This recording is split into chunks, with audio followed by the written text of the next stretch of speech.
Hey there guys, in today's video I'm going to be going over the essential legendaries from Beyond.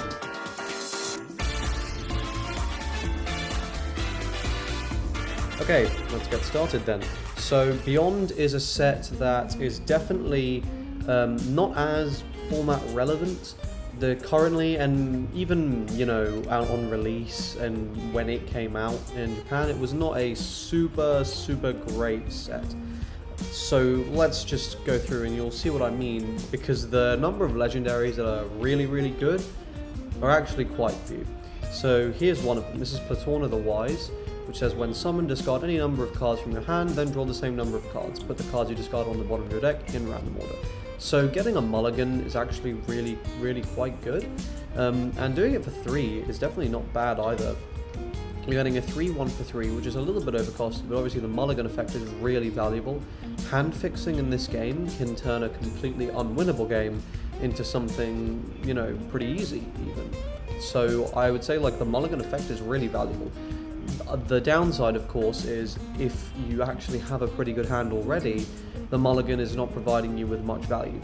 And technically it doesn't really gain you advantage, it just fixes perhaps what you were lacking.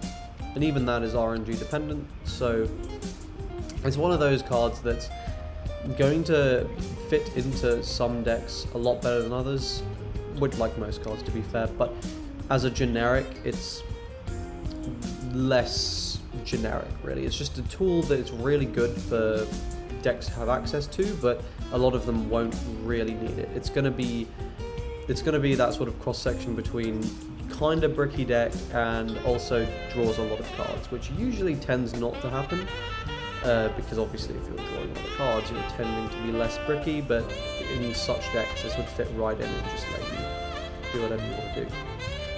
Next we have Janus, Projector of Truth. When summoned, create a copy of another minion card that's on the field, another token, and add it to your hand.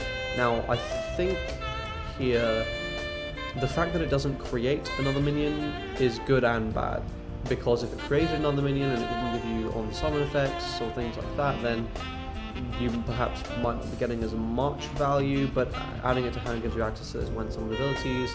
But also, 4 cost for a 4/1 is quite overpriced, and whilst yes it does copy something, and it does let you copy your opponent's things as well, the odds of that being very valuable are low, because if you copy your opponent's thing, unless it's the mirror match, you're probably not even going to be able to summon the thing. So yeah, this isn't very good at all. Oh, I just realised I never gave my rating for the previous one. So Platona, I'd say, is a 3 out of 5. I think this is a good card, and I'll say it's probably the best legendary in Beyond, so that's for scale. And Janus gets a 1 out of 5. I don't think he's useful at all. Next we have Vanjin, Bearer of Fruition. This minion enters the rest state when it moves to your base, and base when paying for the mana cost of your green cards. This card can act as 3 green mana. This has absolutely no place in a ramp deck, which is the only place you would really be using it, and or pretty much never did. 5 cost for something that, I mean, if it went into base untapped, then maybe, but it doesn't even do that. Now yes, there is some really good value with the 2 cost tree that untaps a green mana. That could be really strong value, but for 5 it's just not worth it at all. This gets a 1 out of 5 as well. Next we have Zeren, Binder of Souls. Swoop, and when summoned, select one of your opponent's minions to prevent it from attacking, blocking, or moving until the end of your opponent's turn. So this is a really strong ability. 6 cost swooping for a 5/2 is a little bit expensive, but it's not bad. It's just a little bit overcosted and feels a little slow for current yellow, and it doesn't really fit into the really good current yellow decks. So I think this is a 2 out of 5. I don't think it's a bad card, and I could see a more demigod synergistic yellow deck popping up in the future where this suddenly slots right in and has become quite useful. But yeah, at the moment, not really. Goldweather, Bringer of Love. When summoned, you can place 1 blue field minion from your hand into your base in the rest state. So there is some synergy here. Blue does have cards that can that can bring cards out of your base in an active state, but for 6, like, so I get the idea here, right? You play this on 6, you chuck something really big into your base. Next turn, you bring it out, and it's also giving you mana to use on your opponent's turn with Phoenix. I get that. I get the idea here, but how good is that? Not really very, is it? You know, it's just not providing you with enough immediate value for a 6 drop. Look, if you played this, you feel like your turn's not really doing anything, and current blue builds as well just go so much faster than this is, you know, viable to run in. So it's going to be I want to give it a 2 out of 5 because I can see a deck based around this existing where you have these huge minions at like a 14 cost or something. The only way to get it into base with this, but like it's just completely broken. I can see that such a thing existing. Next, we have, oh, you know, never, okay. When attacking and when blocking, you can put one of your forces in the rest state if you do this minion into the active state. This is garbage. 1 out of 5. Absolute garbage. I do not want to lose access to one of my forces, like, unless this is directly killing the opponent, which is not that likely to happen. So yeah, 1 out of 5, absolute garbage. Arcus, Opener of Doors, base when retreating. Put one field minion card with an original cost of 6 or lower from your hand onto the field. When some abilities and chain effects will not activate.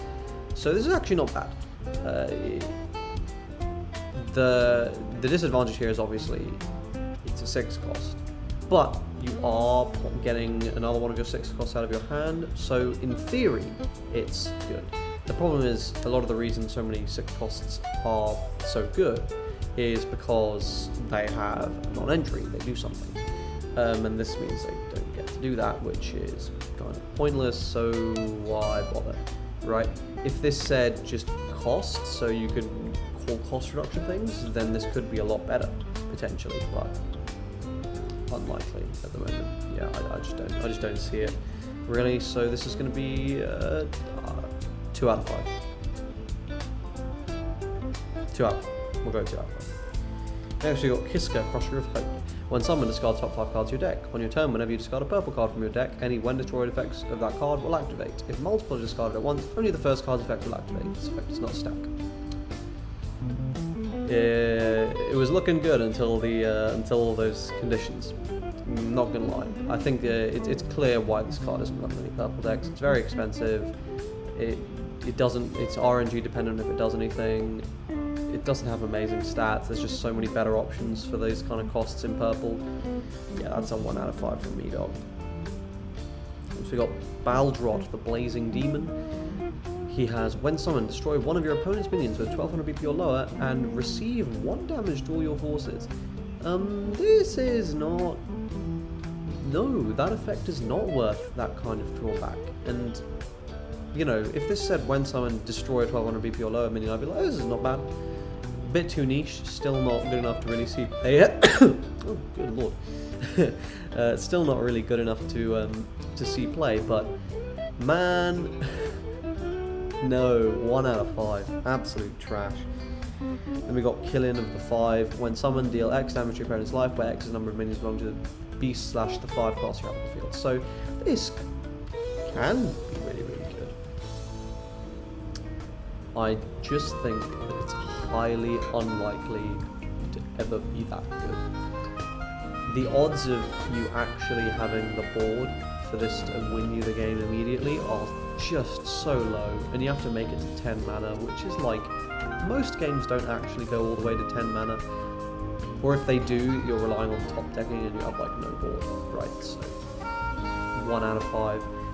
If there was a way to make this cheaper and to consistently buildable, like if for example you had Pegasus and this was like a 7 cost, then this could be reasonably good, because you can just, you know, scoop things into a base, leave a few of them out on the board, your opponent does their turn with them, maybe they leave 1 up, goes to your turn, Pegasus out your 2 things, summon this. Deals 4, deals 3, that would be good. But no, no. This is a 1 out of 5. And that is everything. That is that's the whole, all the Legendaries from Beyond. So I hope you enjoyed this video, I hope you found it interesting. Please leave a like if you did, and comment any other videos you would like me to make. And yeah, please subscribe to the channel. I'm trying to hit 1,000 subscribers by the end of the summer, because money, because whaling, and therefore you can watch me whale. And I'll also have more stuff to do showcases and make content with, basically. And I can also buy, you know, a better camera than my webcam. But yeah, so thanks again for watching, guys, and I will see you in tomorrow's video. Cheers.